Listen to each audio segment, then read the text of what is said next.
Friends, I am Sandeep Jaiswal and I will teach you English और English में भी specially grammar. और grammar में आज मेरा फर्स्ट लेक्चर है, that is how to identify verbs. तो मैं आज आपको ऐसा वर्ब्स के बारे में क्या खास बताने वाला हूं कि आपको मेरी क्लास ही मस्ट अटेंड करनी चाहिए।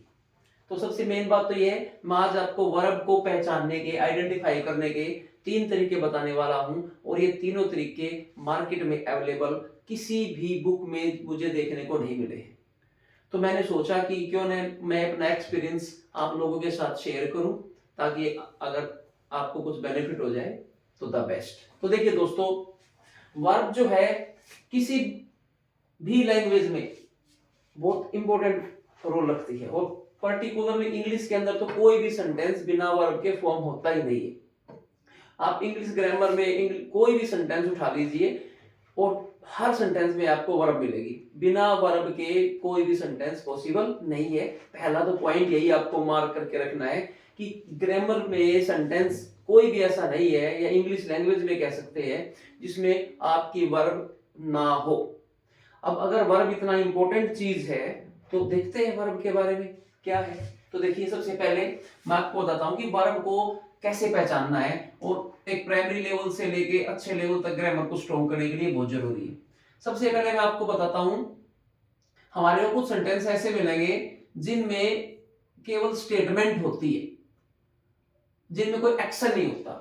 और हमारे स्टूडेंट्स को सबसे बड़ा कंफ्यूजन यही है कि उनको डेफिनेशन ऐसी बताई जाती है वर्ब की कि जो एक्शन वर्ड होते हैं वही वर्ब होती है, और ये इनकम्प्लीट इंफॉर्मेशन होती है। जो बच्चा इस बात को ग्रांटेड ले लेता है, उसकी थ्रू आउट द लाइफ जो प्रॉब्लम्स होती है वो बढ़ती चली जाती है। तो सबसे पहले बच्चे को अगर आपको वर्ब सिखानी है तो सबसे पहले उसको इंट्रोड्यूस कराना पड़ेगा आपको बी की वर्ब से। बी बी बी का मतलब होना, किसी चीज का एग्जिस्टेंस होना, कोई चीज एग्जिस्ट करना। अब अगर आप स्टूडेंट को बी की वर्ब के बारे में पहले बताओगे तो ये बिल्कुल एक उल्टी डेफिनेशन है। क्यों? क्योंकि बी की जब वर्ब आती है तो उन सेंटेंसेस में कोई एक्शन परफॉर्म नहीं होता है। अब कहोगे सर बी की कौन सी वर्ब है, तो देखो बी की वर्ब के रूप में आप किसको यूज करते हैं? बी की वर्ब के रूप में आप यूज करते हैं प्रेजेंट टेंस में। तो प्रेजेंट टेंस अगर आपका है तो प्रेजेंट टेंस में आप इज, एम, आर, ये वाली जो वर्ब होती हैं इनको आप बी की वर्ब के फॉर्म के तौर पे यूज करते हो, इन वर्ड्स को इज, एम, आर। अब बहुत सी जगह पर स्टूडेंट्स को कंफ्यूजन होता है कि इज, एम, आर को तो हम as a helping verb use करते हैं, वो भी होता है, लेकिन जब बिना एक्शन परफॉर्म करने वाला कोई सेंटेंस होता है जिसमें खाली स्टेटमेंट होती है, इंफॉर्मेशन होती है कोई, उसमें हम इज, एम, आर को बी की मेन वर्ब के तौर पे यूज करते हैं। और अगर सेम बी की फॉर्म आपको पास्ट टेंस में यूज करनी है तो पास्ट टेंस में यूज करोगे तो इसको रिप्लेस करके इज, एम, आर को आपको वाज और वर में से वर्ब को चूज कर लेना है। इतनी इंफॉर्मेशन नोट होगी। अब देखिए कुछ एग्जांपल्स से देखते हैं। जैसे मैंने कहा रमन एक डॉक्टर है। मैं हिंदी में भी लिख के बता रहा हूं ताकि हर स्टूडेंट को समझ में आए, चाहे इंग्लिश मीडियम हो या हिंदी मीडियम हो। रमन एक डॉक्टर है। अब देखिए यहां पर क्या बोला मैंने, इस सेंटेंस को रीड कीजिए। रमन एक डॉक्टर है। अब इस सेंटेंस में कोई भी एक्शन परफॉर्म नहीं हो रहा है, जस्ट यहां पर क्या है, एक सिंपल स्टेटमेंट है रमन के जो बारे में बताते हैं कि रमन एक डॉक्टर है। तो यहाँ पर जो सब्जेक्ट है हमारा वो रमन है, वो एक्शन परफॉर्म नहीं कर रहा है, और ऑब्जेक्ट हमारा क्या है, इसमें डॉक्टर है, और इसमें वर्ब जो हमारी है ये है वर्ब है। तो यहाँ पर ये जो है इसी को हम मेन वर्ब के तौर पर इस सेंटेंस में कंसीडर करेंगे। अब देखो इसको कैसे ट्रांसलेट करेंगे, सेंटेंस को हम ऐसे बोलेंगे रमन इज, क्योंकि सिंगुलर सब्जेक्ट है रमन, तो Raman is a doctor, Raman is a doctor. अब देखिए ये आपकी ये निकल के आ गई वर्ब, ये आपका निकल के आ गया सब्जेक्ट, ये आपका निकल के आ गया ऑब्जेक्ट। और मैंने कहा हर सेंटेंस के अंदर एक वर्ब होती है, तो इस सेंटेंस में आप ध्यान से देखिएगा इज जो है वो हेल्पिंग वर्ब नहीं है, यहाँ पर ये मेन वर्ब का काम करेगी, और ये बी की वर्ब है। तो इसमें कौन सी वर्ब है, तो इस सेंटेंस में हमने बी की वर्ब यूज की है। कौन सी वर्ब यूज की है, बी की। बी की कौन सी, इज यूज किया, बी को कन्वर्ट कर लिया इज में, क्योंकि यहाँ पर सब्जेक्ट के अकॉर्डिंग वर्ब को यूज किया जाता है। और देखिए वह कल बीमार था, वह कल बीमार था। अब देखिए यहां पर भी कोई एक्शन परफॉर्म नहीं होता है, यहां पर भी एक जस्ट उसके बारे में इंफॉर्मेशन है। तो इसमें देखिए ही सब्जेक्ट हो गया आपका, ही सब्जेक्ट के बाद आपको वर्ब लगानी है, तो ये वर्ब हो गई ही वॉज बीमार, ही वॉज इल, और चाहो तो इसमें पीछे लिख सकते हो he was ill yesterday. Simple examples के द्वारा मैं आपको समझाने की कोशिश कर रहा हूं और हिंदी में ही बात कर रहा हूं ताकि आप लोगों को समझ में आ जाए बच्चों को। ये देखिए वॉज, इसमें वर्ब यूज हो गई, ही सब्जेक्ट हो गया और ये आपका ऑब्जेक्ट पार्ट हो गया। ये वाला जो इल, ही वॉज इल, ये पीछे वाला ऑब्जेक्ट पार्ट हो गया। तो हमारे को फिर से समझ में आने की चाहिए बात है कि वॉज जो है यहाँ पर हेल्पिंग वर्ब नहीं है, ये क्या है हमारी, ये एक बी की वर्ब की फॉर्म है। सबसे एग्जांपल छोटा हम ऐसे बोलते हैं I am a student, I am a student, I am a teacher, I am a doctor, जो भी आप बोलते हैं। अब देखिए यहाँ पर एम को जो हमने यूज किया है, आई प्रोनाउन सब्जेक्ट, स्टूडेंट आपका ऑब्जेक्ट, तो इसमें बचता क्या है, इसमें वर्ब के बिना तो कोई सेंटेंस फॉर्म होगा नहीं, तो इसमें एम बचता, तो एम ही क्या है यहाँ पर वर्ब के तौर पर यूज किया गया है। तो पहला जो पॉइंट मैंने आपको बताया, बच्चों को डायरेक्ट एक्शन वर्ब नहीं सिखानी है, हाँ स्पीकिंग स्किल्स के लिए सिखा सकते हो, लेकिन जब आप ग्रामर पढ़ाओगे तो सबसे पहले बच्चे को क्या सिखाना है, वर्ब ऑफ बी। बी की वर्ब कौन सी होती है, जो सेंटेंस स्टेटमेंट बेस्ड होते हैं। तो किस सेंटेंस में हम बी की वर्ब का यूज करते हैं, मैं ये बता देता हूं। जो सेंटेंस यानी देता हूं स्टेटमेंट बेस्ड होते हैं, जिनमें कोई स्टेटमेंट होती है या कह सकते हो डिक्लेरेशन होता है, ऐसे सेंटेंस में आपको क्या करना है, इन दोनों कंडीशन में, और भी कुछ वर्ड आप यूज कर सकते हो, लेकिन आई थिंक इससे समझ में आ जाएगा कि हमारी बी की वर्ब कहां पर यूज करनी है। जिस सेंटेंस में कोई एक्शन नहीं है, किसी भी चीज के बारे में आपको इंफॉर्मेशन दी गई है, जैसे आज संडे है, ये भी एक स्टेटमेंट है। दो और एग्जांपल आप ले सकते हो, इंडिया एक महान देश है, India is a great country, आज बहुत गर्मी है।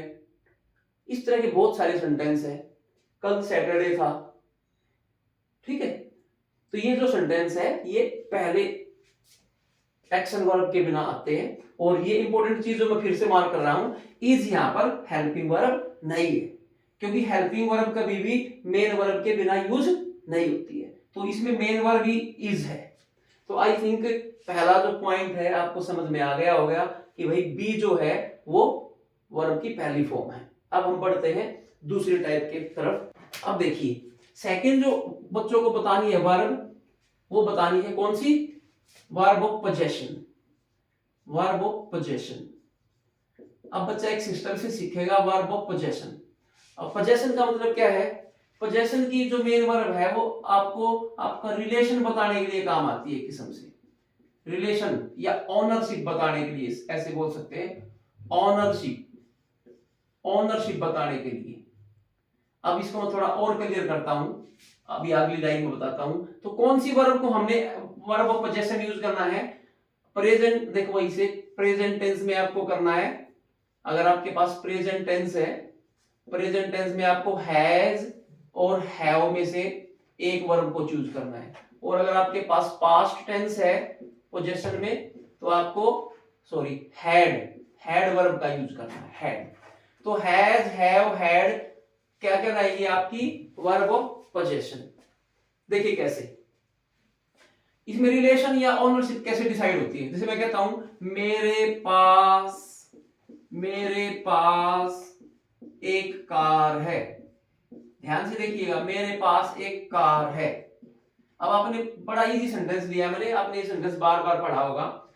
तो देखो इसमें आपके पास एक कार है, इट मींस आप कार के ओनर हो, कार का आपके साथ रिलेशन है। और इस सेंटेंस में भी ध्यान से देखो, इसमें कोई एक्शन परफॉर्म नहीं हो रहा, इस सेंटेंस में भी एक्शन परफॉर्म नहीं हुआ, तो जहां पर पोजेशन वाली वर्ब आएगी उस सेंटेंस में भी आपका एक्शन परफॉर्म नहीं होगा। बी वाली वर्ब में भी एक्शन परफॉर्म नहीं होता है, लेकिन बी वाले जो सेंटेंस होते हैं वो स्टेटमेंट बेस्ड होते हैं। ये भी एक स्टेटमेंट बेस्ड सेंटेंस है, लेकिन इसमें एक चीज ऐड हुई है, ऑनरशिप। जैसे मेरे पास कार है यानी कि मैं कार का मालिक हूं, तो इसको भी देखो कैसे ट्रांसलेट कर लेंगे। मेरा सब्जेक्ट कार ऑब्जेक्ट और पास है। अब है से तो पता चल गया कि प्रेजेंट टेंस है, और पास का मतलब क्या, ओनरशिप दिखाने के लिए पोजेशन की वर्ब बता रहे हैं। तो सब्जेक्ट क्या है, आई, और सब्जेक्ट के बाद क्या लगाएंगे, वर्ब, आई हैव, फिर लगाएंगे object, I have a car. तो देखिए हैव जो है यहाँ पर वर्ब है, न कि हेल्पिंग वर्ब। तो ये बच्चों को अच्छी तरह से बता देना है कि केवल वर्ब वही नहीं है जिसमें एक्शन होता है। हमें ये क्लियर हो जाना चाहिए कि एक्शन वर्ब तो बाद में सीखनी है, पहले आपको बी की वर्ब और पोजेशन की वर्ब सीखनी है। और देखिए जैसे एग्जांपल लिख देखते हैं, अमित के पास दो पेंसिल्स, ऐसे लिख लेते हैं, 2 पेंसिल है। जस्ट सिंपल एग्जांपल, बिल्कुल सिंपल एग्जांपल, 2 पेंसिल हैं। अब देखिए इसमें फिर से ओनरशिप आ गई, पेंसिल की ओनरशिप है, अमित की ओनरशिप पेंसिल के लिए है। तो अमित सब्जेक्ट है, तो आपका सब्जेक्ट आ गया सेंटेंस के स्टार्टिंग में अमित।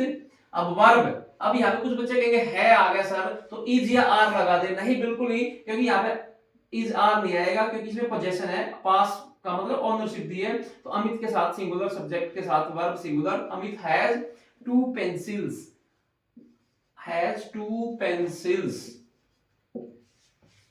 आई थिंक कुछ क्लियर हुआ होगा, बिल्कुल इजी एग्जांपल्स दिए हैं। अगर फिर भी समझ नहीं आता, एक और एग्जांपल ले देता हूं। मदन के पास 4 गाय थी, मे बी अब उसने बेच दी होगी।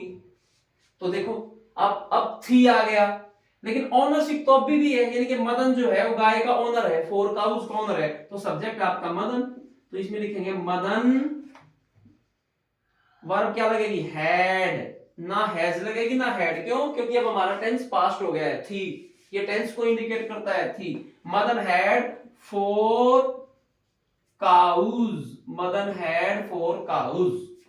तो इस तरीके से हम पहचान सकते हैं वर्ब ऑफ पोजेशन। लेकिन एक दो सेंटेंस और बताता हूं जो आपको कंफ्यूज कर सकते हैं, जहां पर आपको वर्ब पहचानने में परेशानी हो सकती है। जैसे ये सेंटेंस देखिए, पक्षियों के पंख होते हैं, पक्षियों के पंख होते हैं, पक्षियों के पंख होते हैं। अब आपको सर इसमें तो लिखने ऐसे क्यों नहीं लिखा कि पक्षियों के पास पंख होते हैं, तो सेंटेंस जो है ना हिंदी में ठीक नहीं बनता। तो हमें समझना है कि यहाँ पे पंख जो है वो ओनरशिप दिखा रहे हैं, बर्ड्स की ओनरशिप दिखा रहे हैं। तो इसमें सब्जेक्ट हो गया हमारा बर्ड्स, बर्ड्स सब्जेक्ट हो गया। तो यहाँ पे वर्ब ऑफ पोजेशन है, तो बर्ड्स प्लूरल वर्ब आएगी, सब्जेक्ट प्लूरल है बर्ड्स। बर्ड्स हैव विंग्स, ये ऑब्जेक्ट हो गया आपका, बर्ड्स हैव विंग्स। और लास्ट सेंटेंस के साथ कंप्लीट करता हूं इस टाइप को मैं। जैसे मैं कहता हूं इसी का अगर नेगेटिव भी आ जाए वो भी बना सकते हैं हम। और जैसे देखते हैं हम क्या बोल सकते हैं, जानवरों की पूंछ होती है, एक एग्जांपल और लेते हैं, जानवरों की पूंछ होती है, पूंछ होती है। आप समझने के लिए ऐसे भी कह सकते हैं जानवरों के पास पूंछ होती है, लेकिन वो नेचुरल है तो इसलिए हम लिखते हैं जानवरों की पूंछ होती है। जैसे कार हमारे पास नेचुरल नहीं होती ना, तो मैंने लिखा कि मेरे पास एक कार है, मैंने खरीदी होगी। लेकिन जानवर पूंछ नहीं खरीदते, बर्ड जो है पंख खरीदते नहीं है, इसलिए हम इसको नेचुरल सेंटेंस ऐसे लिखते हैं, जानवरों की पूंछ होती है। अब देखो जानवर, एनिमल्स सब्जेक्ट हो गए, तो एनिमल्स, एनिमल्स प्लूरल सब्जेक्ट है, animals have tails, animals have tails. तो देखो यहाँ पे मैं फिर से रिपीट कर देता हूं, ये जो हैव का यूज हुआ है, ये हैड का इधर यूज हुआ है, ये यहाँ पर हैज का यूज हुआ है। ये जो सेंटेंस हैं इनमें has, have, had helping verb use नहीं हुई है, ये हमारे को मेन वर्ब ही कंसीडर करनी है इन सेंटेंसेस में। तो आई होप क्लियर है। अगर आपका डाउट क्लियर है तो कमेंट्स में थम्स अप आप मुझे शो कर सकते हैं। अब हम बढ़ते हैं तीसरी चीज पे। अगर आपको डाउट है अभी भी कुछ तो इसका स्क्रीनशॉट ले लें, इनको बार बार पढ़ें। और अब पहुंच गए हम तीसरी जो टाइप है जिसको हम एक्शन वर्ब बोलते हैं, एक्शन वर्ब। एक्शन वर्ब कहते हैं और बहुत सारी इसके बारे में डाउट है, इसको हम मेन वर्ब के तौर पर यूज करते हैं। अब इसको एक्शन वर्ब को या मेन वर्ब क्यों क्या देते हैं, क्योंकि मोस्टली केस में एक्शन वर्ब के साथ ही हम हेल्पिंग वर्ब यूज कर लेते हैं। अब हेल्पिंग वर्ब में हम कौन सी चीजें यूज करते हैं जो मैंने बताई थी, बी हेल्पिंग वर्ब के तौर पर हम यही तो चीजें यूज करते हैं, is, am, are, has, have, had, और इधर बचती है आपकी वॉज, वर। इसके अलावा मॉडल्स होते हैं आपके, तो वो अलग टॉपिक है। तो मेन बात क्या, एक्शन वर्ब क्या होती है। एक्शन वर्ब का मतलब है सेंटेंस में कोई ना कोई एक्शन परफॉर्म किया होगा। जैसे इसी सी बात है, पहला एग्जांपल मैं ये लेता हूं, मैं अंग्रेजी पढ़ा रहा हूं, मैं अंग्रेजी पढ़ा रहा हूं। तो आपके सामने कुछ एक्शन हो रहा है, यहाँ पे देखो मैं अंग्रेजी पढ़ा रहा हूं, तो कुछ ना कुछ एक्शन परफॉर्म हो रहा है आपके साथ, कोई सामने कोई एक्टिविटी हो रही है। तो इसका मतलब क्या है, यहाँ पर मेन वर्ब का यूज हुआ है। तो आई सब्जेक्ट हो गया, पढ़ाना मेन वर्ब हो गई, रहा टेंस बता रहा है, हूं आपको टेंस बता रहा है, ये हूं हेल्पिंग वर्ब हो गई, और ये आपका अंग्रेजी ऑब्जेक्ट हो गया। तो लगाएंगे subject I, helping verb I am, पढ़ाना पढ़ा रहा तो I am teaching, I am teaching English, I am teaching English. तो देखिए ये जो है टीचिंग, ये है मेन वर्ब, और देखो ये एम जो है यहाँ पर बन गया हेल्पिंग वर्ब। मैंने आपको बताया था हेल्पिंग वर्ब अकेली नहीं आती, अगर एम सेंटेंस में बिना मेन वर्ब के आता तो वर्ब होता है, और ये हेल्पिंग वर्ब के साथ आता तो ये हेल्पिंग वर्ब है। और देखिए जैसे एग्जांपल, राम ने रावण को मारा, राम ने रावण को मारा, राम ने रावण को मारा। तो अब देखिए यहां पर मारना, किल, तीर मारा, तो मारना एक्टिविटी हुई है, यहां पर भी कोई एक्शन परफॉर्म हुआ है। तो काम करने वाला कौन है, सब्जेक्ट राम, क्या काम किया, वो हो गया आपका मेन वर्ब, और किसको मारा, रावण को। तो देखिए सब्जेक्ट क्या है, लॉर्ड रामा, रामा। मारना की वर्ब होती है किल, किल की सेकंड फॉर्म पास्ट टेंस है, रामा किल्ड रावणा या रावण। तो राम ने रावण को मारा, देखिए ये मेन वर्ब है, सेकंड फॉर्म है, ये आपका सब्जेक्ट है, ये आपकी वर्ब है, ये आपका ऑब्जेक्ट है। तो यहाँ पर भी एक्शन परफॉर्म हुआ था, तो ये आपकी एक्शन वर्ब है, मेन वर्ब है। एक्शन वर्ब मेन वर्ब क्यों कहते हैं, मेन वर्ब इसलिए कहते हैं इनकी फॉर्म भी चेंज होती है, एक्शन वर्ब उसकी फॉर्म चेंज होती है, जैसे किल, किल्ड, किल्ड, टीच, टॉट, टोट, तो ये हमारी एक्शन वर्ब है। अब देखिए और देख लीजिए एग्जांपल देख लीजिए,